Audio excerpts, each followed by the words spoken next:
Hello नमस्कार साथियों। आज के सेशन बहुत ही महत्वपूर्ण रहने वाला है। आज के सेशन में हम लोग बात करने वाले हैं जो बिहार भूमि सर्वे का फॉर्म है उसका स्टेटस क्यों नहीं शो कर रहा है। तो जिन लोगों का स्टेटस शो नहीं कर रहा है आज के सेशन उन लोगों के लिए बहुत ज़्यादा महत्वपूर्ण रहने वाला है। यदि आपका भी जमीन सर्वे का फॉर्म बहुत दिन पहले अपलोड कर दिया गया था इसका ऑफिशियल वेबसाइट पर और अभी तक उसका फॉर्म का स्टेटस नहीं शो कर रहा है तो आप लोग को बिल्कुल घबराना नहीं है। पूरा डिटेल में आज के सेशन में हम लोग बात करने वाले हैं, तो आप लोग इस सेशन को पूरा एंड तक देखिएगा।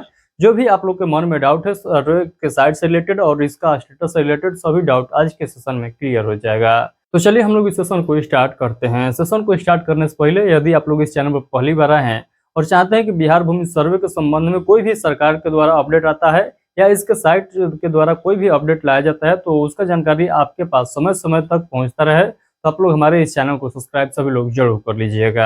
आइए हम लोग मेन टॉपिक के ऊपर बात करते हैं कि इसका स्टेटस शो क्यों नहीं कर रहा है। आप लोगों में से बहुत ऐसे लोग होंगे जिनका स्टेटस शो कर रहा है और बहुत लोग ऐसे भी हैं जिनका स्टेटस शो नहीं कर रहा है, और उसमें से बहुत ऐसे लोग हैं जिनका फॉर्म बहुत पहले अपलोड कर दिया गया था और उसके बावजूद भी अभी तक उसका स्टेटस क्यों नहीं दिखाई दे रहा है। मान लीजिए एक बात ये बनता कि 2-4 दिन पहले मैंने फॉर्म को अपडेट किया हूँ, इसके वजह से स्टेटस शो नहीं कर रहा होगा, बट किसी का इतना दिन पहले से अपलोड किया गया है यानी 2 महीने 3 महीने पहले अपलोड कर चुके हैं और उसके बावजूद भी स्टेटस नहीं दिखाई दे रहा है, तो वो क्या कंडीशन है, वो क्या प्रॉब्लम है, वो भी आप आज के सेशन में मैं आप लोगों को क्लियर कर दूंगा। तो चलिए मैं आप लोगों के सामने एक यहाँ पर रेफरेंस आईडी दर्ज करके दिखाता हूँ। ये रेफरेंस आईडी जो मिला है ये मैं 10 दिन पहले एक फॉर्म अपलोड किया था। वो फॉर्म जब अपलोड किया था फाइनल सबमिट हुआ था तो उस समय ये रेफरेंस आईडी मिला था। तो चलिए मैं इस रेफरेंस आईडी को दर्ज करके उसके बाद मैं आप लोग को बतला रहा हूँ कि ये आगे जो है क्या यहाँ पर शो कर रहा है। तो मैंने यहाँ पर जैसे ही सर्च किया तो देख सकते हैं यहाँ पर कुछ नहीं दिखाई दे रहा है, केवल यहाँ पर सर्च बाई रेफरेंस आईडी लिख कर यहाँ पर ब्लैंक हो गया सभी, यानी कुछ नहीं दिखाई दे रहा है, कुछ यहाँ पर बतलाया भी नहीं रहा है कि सर्वर प्रॉब्लम है कि कुछ और प्रॉब्लम है, तो यहाँ पर कुछ जानकारी भी नहीं दिया जा रहा है। तो मैंने इसके लिए एक मेल स्पेशली किया था तो उसका रिप्लाई जो आया था आप लोग को मैं बता देता हूँ। तो उसका रिप्लाई ये आया था, आप लोग ध्यान से समझिएगा। रिप्लाई में ये लिखा गया था कि आप घबराइए नहीं, आपका फॉर्म एक्सेप्ट कर लिया गया है। स्टेटस शो नहीं कर रहा है तो आपको बिल्कुल नहीं घबराना है। आपका जो आवेदन है ये हमारे पास आ चुका है। जिस प्रकार से आवेदन को बोला गया था अपलोड करने के लिए, जिस प्रकार से आवेदन देना था उस प्रकार से आप दिए हैं, तो आपको 0% घबराना है, यानी बिल्कुल नहीं घबराना है। ये बात वहाँ पर बतलाया गया था मेल के माध्यम से। तो मैंने सोचा कि चलिए आपको भी यहाँ पर रूबरू कराया जाए क्योंकि आप लोग भी बहुत ज़्यादा परेशान है। तो मैंने सोचा कि चलिए एक सेशन के माध्यम से ही आप सभी लोग को बतला दिया जाए। तो ये तो एक प्रॉब्लम हो गया, एक जिनका जिनका ये प्रॉब्लम था सभी लोग का सॉल्व हो गया कि जिसका स्टेटस नहीं दिखाई दे रहा है। यदि फॉर्म सही तरीके से भरे हुए हैं तो आपका स्टेटस जो है कुछ दिनों के बाद दिखाई देगा, या नहीं भी दिखाई देगा तो आप लोग को बिल्कुल घबराना नहीं है। तो आप लोग कहिएगा कि हम कैसे पता करें कि हमारा फॉर्म जो है सही से सबमिट हुआ है कि नहीं, क्योंकि सरकार के द्वारा कुछ बतलाया भी नहीं गया है कि इस प्रकार से आप फॉर्म भरिए, इस प्रकार से अपलोड करिए फॉर्म, वो सही तरीका है। तो हम किस बेसिस पर माने कि हमारा जो फॉर्म है ये सही तरीके से अपलोड किया गया है या उसके जो है विरुद्ध यानी गलत तरीके से अपलोड किया गया है। आपके मन में ये भी क्वेश्चन आना चाहिए और आ भी रहा होगा। तो मैं आप लोग को बतला दूं, जिस प्रकार से मैंने आप लोग को बताया था कि इस प्रकार से आप लोग स्कैन करिए, इस प्रकार से फॉर्म भरिए, इस प्रकार से इसका ऑफिशियल वेबसाइट पर अपना डॉक्यूमेंट अपलोड करिए। यदि उस माध्यम से आप लोग किए हैं तो आप लोग को 0% घबराना है, यानी बिल्कुल भी नहीं घबराना है। यदि आप लोग गड़बड़ तरीके से अपलोड किए हुए हैं तो अब आप लोग को फिर से फॉर्म को अपलोड करना होगा। आप कहिएगा कि गड़बड़ कैसे अपलोड किए हैं, तो देखिए आप लोग ध्यान से समझिएगा, मैं आप लोग को बता रहा हूँ। यदि आप लोग सर्वे का फॉर्म केवल अपलोड कर दिए हैं इसका ऑफिशियल वेबसाइट पर तो वो हो जाता है गड़बड़, यानी आप लोग को सर्वे के फॉर्म के साथ जमीन का दस्तावेज भी अटैच करके अपलोड करना था। यानी आप लोग ध्यान दीजिए कि जिस प्रकार से आप लोग ऑफलाइन ले जाकर उसके कार्यालय में जमा कर रहे हैं, यानी जो बिहार भूमि सर्वे के लिए ऑफलाइन ऑफिस बनाया गया है वहां पर ले जाकर जमा कर रहे हैं, वही डॉक्यूमेंट यहाँ पर भी रिक्वायरमेंट है। ये नहीं कि यहाँ पर जो इसका ऑफिशियल वेबसाइट पर लिखा गया है कि केवल जो है 100 घोषणा वाला फॉर्म ही अपलोड करे, तो आप लोग ऐसा न समझिए कि केवल 100 घोषणा वाला फॉर्म ही यहाँ पर अपलोड करना है। देखिए मैं आप लोग को बता दूं, ये 2 ऑप्शन दिया गया है, एक ऑफलाइन और दूसरा ऑनलाइन। ये क्यों दिया गया है, आप लोग के मन में एक क्वेश्चन भी आएगा कि 2 ऑप्शन क्यों दिया गया है, क्यों क्या दोनों जगह हम लोग को जमा करना है? बिल्कुल नहीं, दोनों जगह आप लोग को जमा नहीं करना है। या आप लोग ऑफलाइन जमा करिए या दूसरा ऑप्शन है ऑनलाइन अपलोड कर दीजिए। तो देखिए ऑनलाइन इसलिए लाया गया था कि आप सभी लोग जानते हैं कि आप में से ऐसे बहुत लोग होंगे जो बिहार से बाहर से वीडियो देख रहे हैं, यानी बिहार के बाहर से वीडियो देख रहे हैं, किसी दूसरे राज्य से देख रहे हैं या विदेश से भी वीडियो देख रहे होंगे, मैं ये मानकर चलता हूँ। तो उस कंडीशन में आप लोग जो है विदेश से या दूसरे राज्य से बिहार आ नहीं सकते हैं। तो आप लोग के लिए ये देखकर जो है साइट बनाया गया था, यानी जो बिहार से बाहर रहते हैं, पड़ोसी राज्य में या विदेश रहते हैं, उन लोगों को परेशानी ना हो, इसके वजह से ये जो है इसका ऑफिशियल वेबसाइट पर फॉर्म अपलोड करने का प्रक्रिया बनाया गया था, यानी साइट यहाँ पर बनाया गया था। तो आप लोग को क्या करना है, कोई एक प्रक्रिया को अपनाना है, यानी ऑफलाइन जमा भी कर सकते हैं या ऑनलाइन यहाँ पर अपलोड भी कर सकते हैं। बट आप लोग को दो रंग नहीं करना है, यानी वहाँ पर आप लोग सभी डॉक्यूमेंट को अपलोड कर रहे हैं या यहाँ पर आप लोग क्या कर रहे हैं कि केवल स्वघोषणा वाला फॉर्म ही अपलोड कर रहे हैं। तो इस प्रकार से गलती आप लोग को नहीं करना है। आप लोग को मैं बतला रहा हूँ सही तरीका क्या है यहाँ पर फॉर्म को अपलोड करने के लिए। आप लोग ध्यान से समझिएगा। जो लोग अभी तक गलती कर चुके हैं फॉर्म को अपलोड करना, उन लोगों का जो है किस प्रकार से अब जो है आगे सर्वे करना है, किस प्रकार से फॉर्म जो है अपलोड करना है, आप लोग ध्यान से समझिएगा। तो देखिए, सबसे पहले आप लोग को जरूरत पड़ने वाला है स्वघोषणा वाला फॉर्म, यानी आप लोग को प्रपत्र 2 और वंशाली वाला फॉर्म को जरूरत पड़ने वाला है।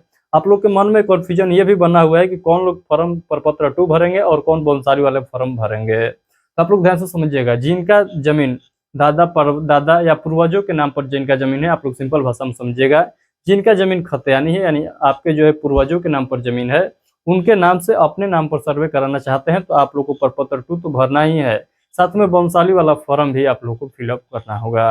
तो जिनका जमीन पूर्वजों के नाम पर है, अपने नाम पर कराना है, उस कंडीशन में आपका जो है वंशाली भी लगेगा। जो सर्वे के फॉर्म के साथ मिल रहा है वही वंशाली आप लोग को देना है, न कि आप लोग को मुखिया और सरपंच के द्वारा बना कर देना है। तो जो फॉर्म मिल रहा है उसी को भरना है और किसी प्रकार से आप लोग को कष्ट नहीं उठाना है। तो आप लोग को समझ में आ चुका है कि कौन लोग को वंशावली वाला फॉर्म देना है। अब आइए कि प्रपत्र 2 तो सभी लोग को देना है, यानी जो सर्वे कराएंगे उन सभी लोग को प्रपत्र 2 देना है। तो प्रपत्र 2 जो है, जिनका केवाला वाला जमीन है वो केवल प्रपत्र 2 देंगे, जिनका केवाला वाला जमीन है और जिनके नाम पर जमीन है वो केवल प्रपत्र 2 देंगे। मान लीजिए आपके दादा के नाम पर केवाला वाला जमीन होगा और आपके नाम पर कराना है सर्वे, तो उस कंडीशन में आप लोग को वंशावली देना होगा। तो जिन लोग का केवाला खुद के नाम पर है उनका जो है केवल प्रपत्र 2 लगेगा, ये आप लोग ध्यान से समझ गए होंगे। तो अब यहाँ पर आप लोगों को क्लियर हो चुका है कि किस टाइप का जमीन है तो किस प्रकार का आप लोग को फॉर्म भरना होगा। अब आइए कि कौन कौन से दस्तावेज के साथ जो है आप लोग को फॉर्म को अपलोड करना है। तो दस्तावेज आप लोग समझिएगा। सबसे पहले तो आधार कार्ड आप सभी लोग को लगा देना है। जिनके नाम पर सर्वे करना है उनका जो है आधार कार्ड कंपलसरी है। आधार कार्ड नहीं है तो पहचान पत्र लगा दीजिएगा, बट आधार कार्ड लगाइएगा, क्योंकि सभी लोग जानते हैं आज के डेट में आधार कार्ड कितना ज़्यादा जो है अहमियत है, आप सभी लोग समझते भी हैं। तो आधार कार्ड सभी लोग जरूर लगा दीजिएगा। पहचान पत्र को जो है साइड में रखिए, आधार कार्ड सभी लोग जरूर लगा दीजिएगा। आधार कार्ड नहीं है, नहीं बना है, उस कंडीशन में आप लोग लगा सकते हैं पहचान पत्र, कोई दिक्कत वाली बात नहीं है। अब आप लोग समझिए, पहचान पत्र तो हो गया। अब आइए हम लोग बात कर लेते हैं जमीन के दस्तावेज को लेकर। तो जमीन के दस्तावेज में सबसे पहले आपके पास होना चाहिए रसीद। आप लोग कहिएगा सर तो रसीद तो कट ही नहीं रहा है, हमारा जमीन गलत दिखाई दे रहा है, रसीद जो है ऑनलाइन कट ही नहीं रहा है, यानी हमारा जमीन ही नेट पर नहीं चल रहा है, तो उस कंडीशन में हम क्या करेंगे। यानी किसी न किसी प्रॉब्लम की वजह से आपका जमीन का रसीद नहीं कट रहा है, तब हम किस प्रकार से फॉर्म भरेंगे। आप तो बोल दिया कि रसीद जो है लगाकर फॉर्म को जमा करिए, तो रसीद नहीं कट रहा है तो कोई दिक्कत वाली बात नहीं है। आप सभी को ज्ञात होगा कि मैं इसी चैनल पर आप लोग को बतलाया था कि सरकार ने खुद कहा था कि आपके पास जो जमीन का दस्तावेज है उसी दस्तावेज के साथ आप लोग सर्वे का फॉर्म भरिए और जमा कर दीजिए। आप लोग को घबराना नहीं है कि ये दस्तावेज नहीं है तो हमारा सर्वे नहीं होगा। ये सरकार के द्वारा ही क्लियर किया गया था, तो आप लोग को बिल्कुल नहीं घबराना है। तो जमीन का रसीद नहीं है आप लोग के पास तो कोई दिक्कत वाली बात नहीं है। जमीन के रसीद के अलावा आपके पास जमीन का केवाला है या जमीन का खतियान है, तो उसके बेसिस पर आप लोग सर्वे का फॉर्म भर सकते हैं और उस फॉर्म को भरने के बाद उस डॉक्यूमेंट को अटैच करने के बाद आप लोग यहाँ पर अपलोड कर सकते हैं। तो अब आप लोग ध्यान से समझिएगा कौन कौन से डॉक्यूमेंट है। सबसे पहले हो गया प्रपत्र 2, उसके बाद वंशावली वाला फॉर्म, जिनको वंशावली लगेगा वही लोग जो है वंशावली वाला फॉर्म भरेंगे। अदरवाइज जिनका केवाला वाला जमीन है और खुद के नाम पर केवाला है उनका जो है वंशावली वाला फॉर्म नहीं देना है।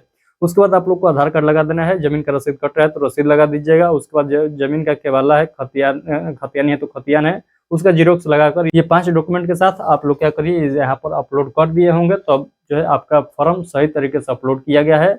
अदरवाइज यहाँ पर आप लोग कुछ मिस्टेक किए हुए हैं तो क्या करना है, आप लोग को फिर से अपना फॉर्म को अपलोड करना होगा, फिर से आप लोग को यहाँ पर इसका वेबसाइट पर भरना होगा।